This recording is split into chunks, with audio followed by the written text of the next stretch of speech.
Hello, hello, hello. Welcome to another episode of Off the Cuff with Cliff. I'm here with my co-host Sheba. Say hello to the audience, Sheba.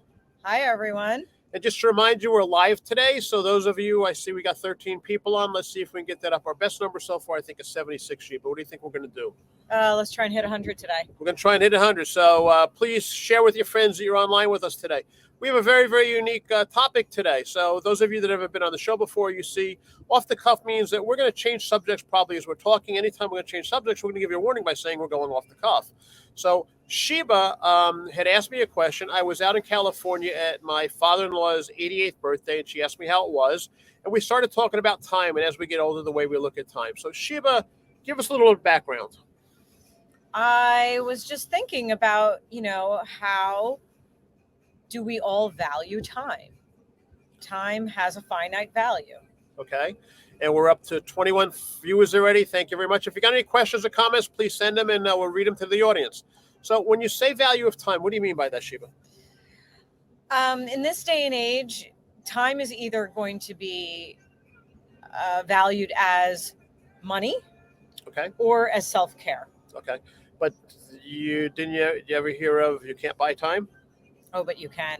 Okay. Tell me how you can buy time. So think about the guy that mows your lawn. Why do you have someone to mow your lawn? Because I'm lazy. No, yes, but we're talking about other people. Okay. Other people hire someone to mow their lawn because now they can attend their kids' game on the weekend. Okay. They can spend time with their family. Maybe they're going to be working on a business. Okay. Maybe they're going to do overtime. So if you're spending time with loved ones, if you're going to see your kids play, that's self-care. You're exercising. You go to the beach. If you're doing overtime or you're working on your business or you're cooking for your family, that's money. Time. That's where time becomes money. Okay. So I when I teach time management, I teach it from a perspective of money. Okay. So if you think of a bank account, so there's 1,440 minutes in a day. Yeah.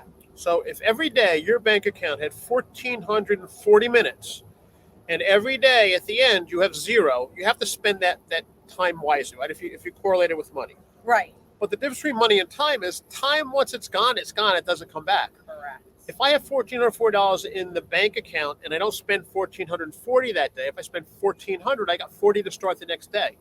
But with time, it doesn't work that way. You always go to zero. So when I first learned that at one of the courses I went to many, many, many years ago, it made sense. But I'm going to call BS to that, Sheba. You know why? Why?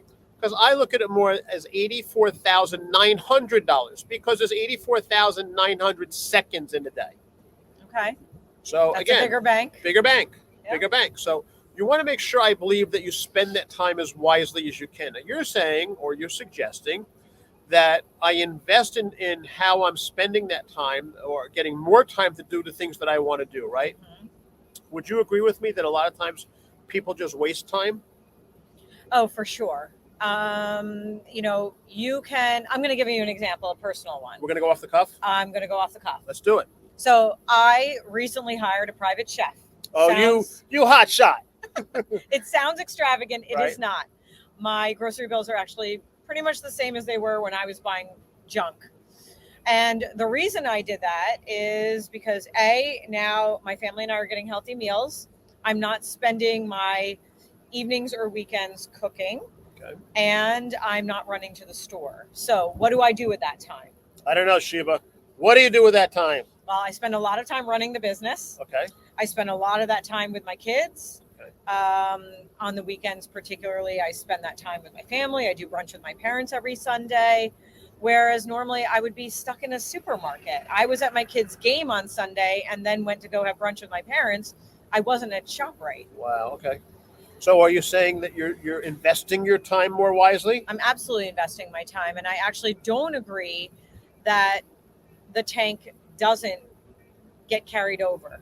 Yes, there is a finite amount of seconds in the day, but when you're working on things like self-care, for example, if you're taking that time that you invested, you hired someone to clean your house, so you're not cleaning your house anymore, and instead I went to the beach with my family and then I exercised that day.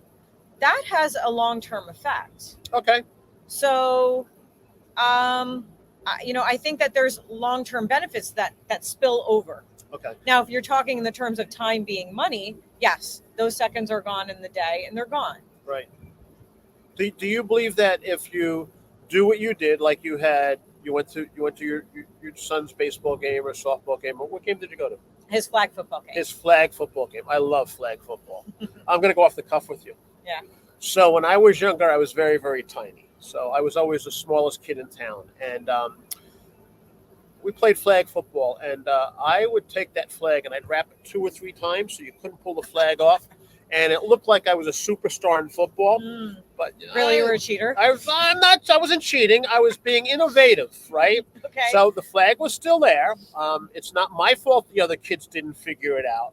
But I can run all over the field and nobody could ever get my flag. So anyway, I don't know why we're talking about that, but going back to the subject, yes, I can see where you're spending your time today is invested in the future. Right. No doubt about it.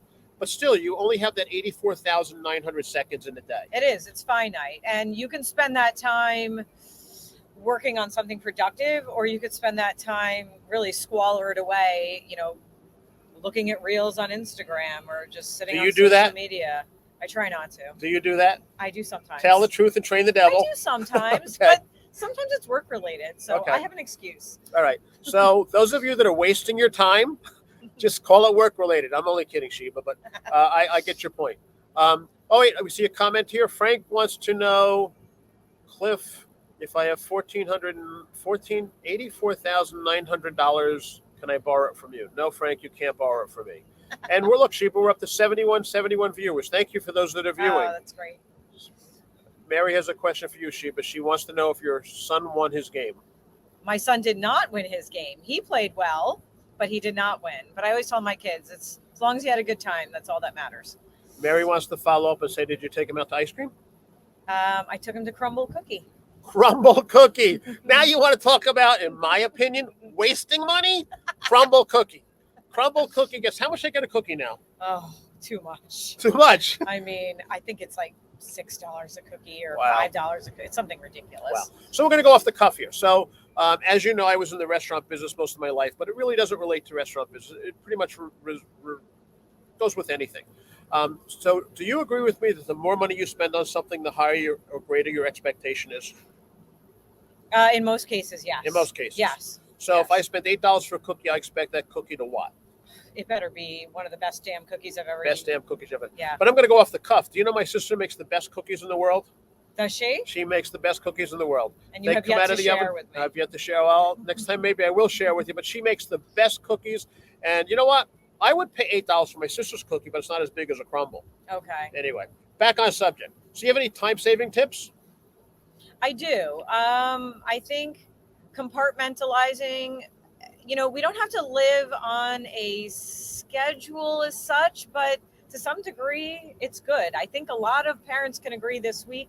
It's been nice with the kids back to school. Okay, back to school. And, being back on a schedule and into routines, I personally manage my time better when I don't have all these hours ahead of me. Okay. And I know that I only have from 3 to 6 to get certain things done. I get it done. If I have from 3 to 6 today, tomorrow, and Wednesday to get it done, Right. then I might not be as proactive in doing it. So Look at that. We're up to 91. We need 9 more to 9 reach more. Sheba's goal of 100 viewers today. And Harry wants to know, Sheba, how much do you pay your cook? We're not going to share that information. Do you have a good cook? Is your personal chef a good My personal chef is excellent. She's really good. She cooks healthy and she does a great job. She does. Yeah. Yeah. She You does. feel like It's been one of the best investments I made in this year. okay. Yeah. So those of you that are out there, we're trying to get to 100 views. Share with your friends. We only have a couple of minutes left. So Sheba, what other ways have you invested money to buy time? You mentioned your personal chef. Do you have somebody that drives your boat too? No, I don't have a boat, but another way is I have a cleaning lady. She Okay. comes every other week, every 2 weeks. Again, I don't want to spend my evenings and weekends deep cleaning my house. I have 2 dogs, so I would rather, We're again, going to go off the cuff. What kind of dogs do you have? I have a Shepherd mix and a Beagle Lab mix. Beagle Lab. Isn't the beagle the one that makes that funny sound when it barks? Yeah, she howls. She howls. She does. Yes, and she's Does she got her howl? own. She does. She has her own Instagram page. Pain in the Aspen, and that's what she is. Her name's Aspen. Wow, but you must love her. Oh, I love her. You love her. I've got 2 mini schnauzers, but we're going to talk about that another time. We got Yeah. Smokey and the Bandit. Oh, Yeah, Smokey and the adorable. Bandit. So, adorable. anyway, back on subject. Any other tips? You know, having your home, your environment, your life in general organized is always going to keep you efficient. It's going to keep you focused, and it will save time. That is one way you can buy time. So by being organized, know where people are, get rid of your clutter, you actually save time, Absolutely. and you probably feel better about yourself, Yeah, right? you're going to spend less time looking for things you have. You're going to spend less time buying things you don't know you have. And there's very simple solutions. You can get your kids involved. Again, time is finite. Use it wisely. Well, we just dropped down to 74 viewers, and it looks like it's going down. So we're going to bring this to some sort of close. We want to thank those of you that joined us today. We almost hit that 100. Maybe next time. Again, this is Off the Cuff with Cliff and Sheba. And we have regular conversations. If you would like to be on our show, just send an email to offthecuffwithcliff@gmail.com. We do virtual shows as well. Sheba, thanks again for being here, and thanks for helping me save some time. Thanks for having me, Cliff.